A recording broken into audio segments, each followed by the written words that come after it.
I'm Mark Waring with Smoky Mountain Knife Works. We have Les Stroud here today with us to talk about his show Survivor Man. Les, welcome. Hey, Mark. Thank you. Thanks very much. Survivor Man, the TV series. Share with us what, I guess it was a TV genre-changing show. How did it all begin? Ooh. Well, the longer story is that I was a survival instructor, and I was, teaching skills, wilderness survival skills, bushcraft skills, primitive earth living skills, guiding canoe trips, all that sort of stuff, and I loved it. And if I go way back, we'll go back to about 1986. I was actually in a classroom, and I was watching these different films on survival, and one sort of had a guy kind of do it overnight. It was very cheesy. It was it was from the 70s, I think. But I remember thinking that that's a seed of a really great idea, and a lot of any of the survival films that existed back then, videos basically is what they were made by survival instructors and who weren't filmmakers, and they were terrible. And I remember thinking, well, the right way to do it is to actually go out and actually survive and film it, and that will teach the skills as they're being utilized. And I thought that'd be a beautiful way to do it. Fast forward now, maybe 14 years, I guess, or so. And I never did get around to making. I just wanted to make, instructional home videos.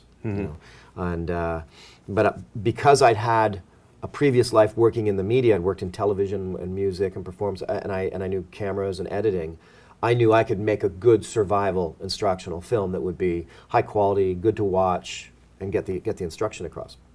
Then comes along the Survivor series, Mark Burnett's Survivor series, and which, essentially had nothing to do with survival. And I started, because I was known as a guy who did adventure films, I'd done some adventure films, and I was an instructor in survival, I started doing radio interviews where they were asking me to comment on this new series. And of course, it wasn't about survival at all, it was all about bickering, and it was the birth of reality TV.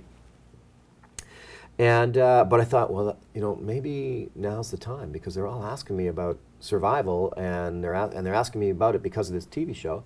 So I made a cold call, and said, look, in me you have a survival instructor and a filmmaker. So I can go out completely alone, no camera crew, nobody with me, survive for a week and bring you back an Odyssey on film. And the networks loved it.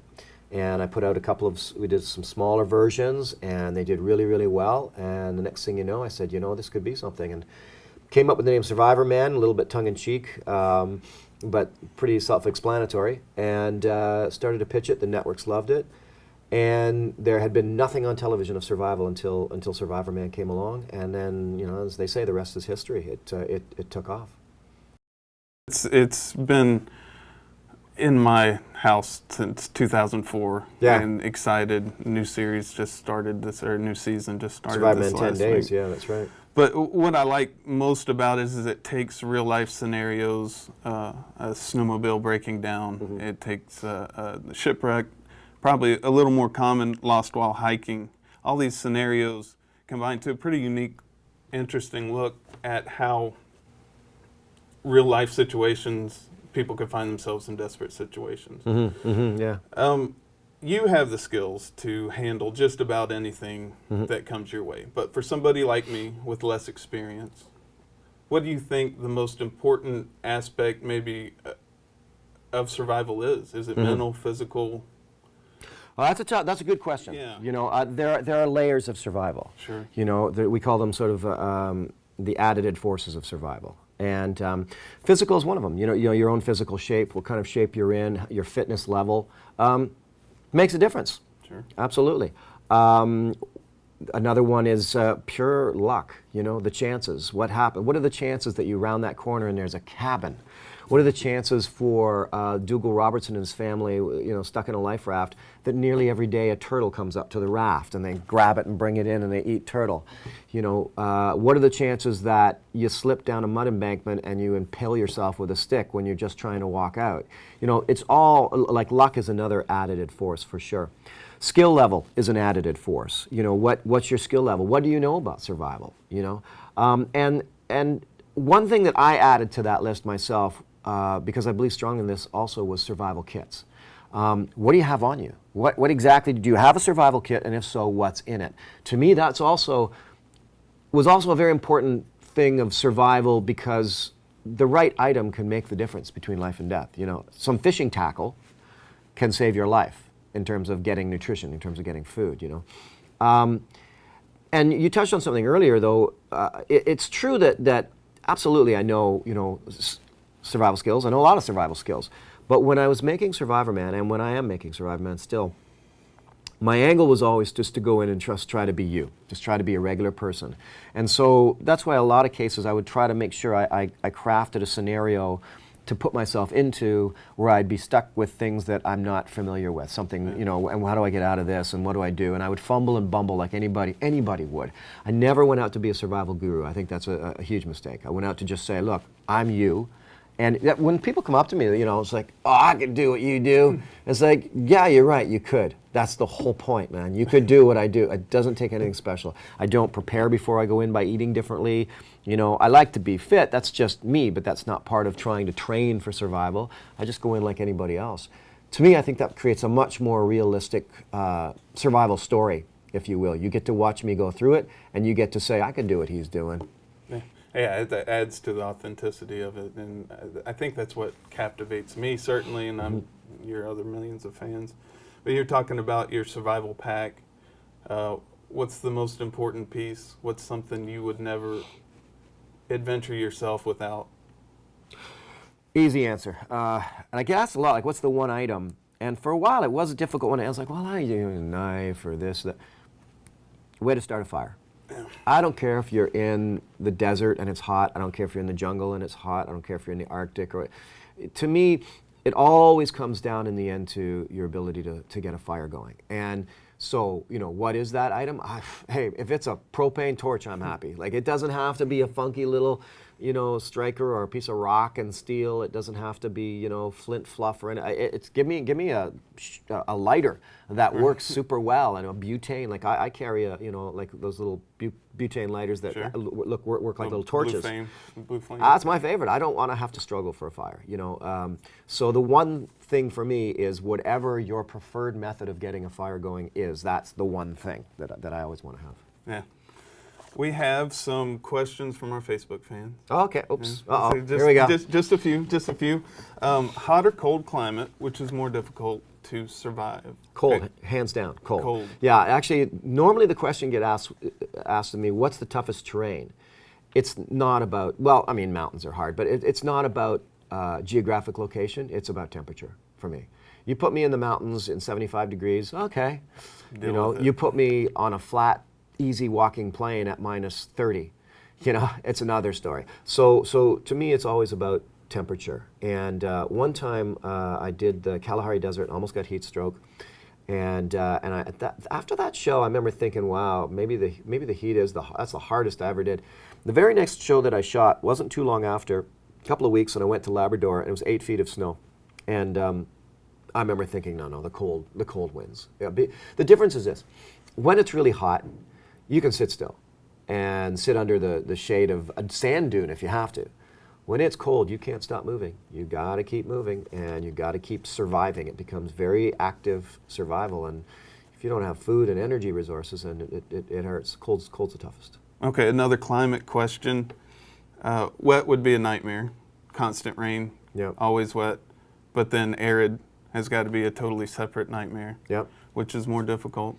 Wet. Wet? You know, with wet, you're dealing with hypothermia. You know, again, you can become hypothermic even in warm temperatures. You know, if you're getting soaked and chilled and drenched, and hypothermia, that'll get you fast. Yeah. Dry is mostly just really uncomfortable. You know, Yeah. it's a weird thing. I certainly love all natural environments, but if I was prioritizing on where I would go next, I mean, I love the beauty of the deserts, but man, it can get sticky and prickly and uncomfortable and just, you know, but wet is more dangerous. Even plants are defensive and. Well, I used to say, I remember saying that prickly. in I think it was in the Sonoran Desert. It's like everything here wants to stick you, Yeah. or bite you, or sting you, or something. you Yeah. know? Scariest moment while filming. You're Well, by yourself, so yeah. this is for me. I think that's a mental Yeah. battle by itself. But scariest moment while filming. Well, first of all, I don't use the word scared. Okay. Not to try to be macho. It's just that, you know, it's, you know, I'm not scared when I'm out there. I'm going to answer. I know the question is asked while filming, but I want to answer the question this way because it's really a truer moment. I mean, people think of the time I got chased by the jaguar. That was pretty spooky. And getting heat stroke, though not sensational, was, you know, I mean, that was great cause for concern. I could have succumbed to that. But the scariest moment probably was while researching a survival location out on my own.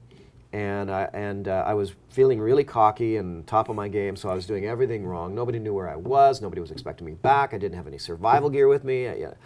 And I got chased up a tree by a 1,500-pound bull moose in the rutting season with a big rack of antlers. I was at the top of that tree shaking. Like, I was trembling at the top of that tree, thinking, you know, and I'm watching him down below. I mean, he chased me for a couple of hundred yards to the bush before I climbed up. And getting chased by a 1,500-pound moose with, you know, full-on rutting season anger, that was pretty scary. All right, this is probably asked quite a bit. What is the most disgusting thing you've ever had to eat while filming? Well, you know, and that's some things. It's funny because when you with the genre of survival television and the work I do, people notice that I actually enjoy the food a lot of times, and that's because, you know what, a lot of it is not disgusting. I don't have to play act and go, oh, this is really disgusting. It's like, actually, no, it's day 4, I'm starving, and it's not bad. Yeah. And also, a lot of the foods that you get in survival are based on earlier primitive diets anyway. Well, they were human beings. They didn't eat stuff that didn't taste good, right? Right. You just got to get over the plate fright. That said, for my series Beyond Survival, where I was out surviving with the primitive cultures all around the world, the sago larva was in a rotted log beside the pig that we just caught in 2 feet of mud that was full of hookworm, and it was gnarly, gnarly, gnarly. And this larva was a big, juicy, gnarly larva, and I had to eat it. And the Mantuai people who I was with, it was like an honor situation. So I had to honor them by enjoying it and eating it. It was purely disgusting. It was like full of rotten milk or something. It was horrible. Yeah, well, and I've seen in your show a lot of these meals that you get, and you probably can't be too picky. You comment that you have to do this quick. The longer you think about it. That's right. That's the plate fright. Right. Like, if you can get over plate fright, we call it, then you're getting the nutrition in you. And you'd be surprised how tasty certain things can be. Like scorpions, all cooked up, don't look so good. It looks like you're eating little versions of Alien, you know. But once you get them in your mouth and get them down, it's like, oh, that wasn't that bad at all, you know. So it's just getting over plate fright. But you know what? 5 days without food gets you over plate fright. Oh, I'm sure. Yeah. Anything that is particularly good that most people wouldn't think would be. Mm-hmm. I think I've heard you comment that snake is one of your favorites. Yeah, snake is delicious. Now, and with a caveat, snake that eats rodent. So snakes that eat rodents has a good flavor to it. That's good tasting snake. Snakes that eat frogs, you know, and more, it's a little bit more fishy. So I've always enjoyed snake is really good.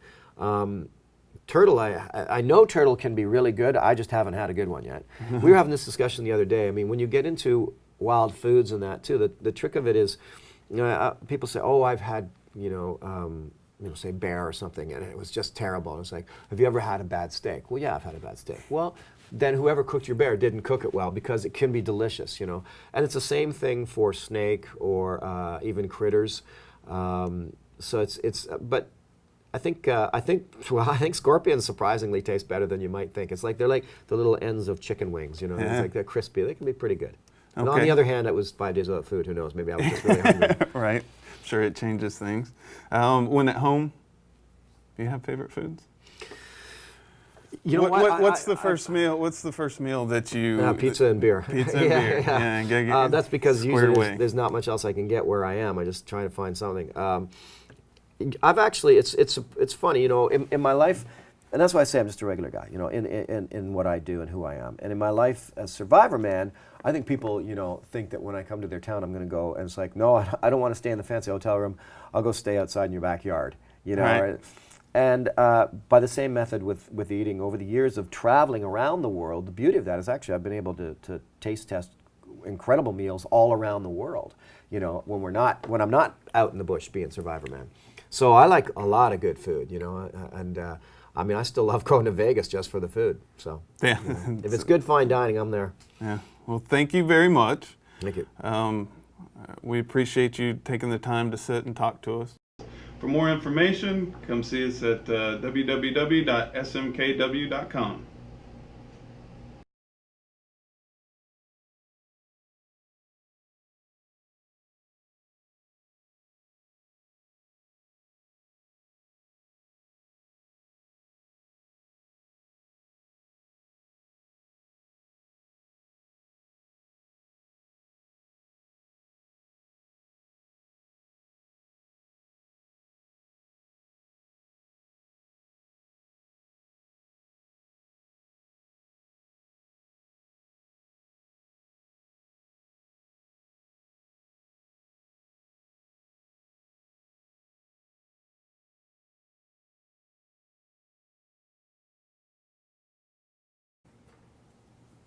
Let me do something real quick here.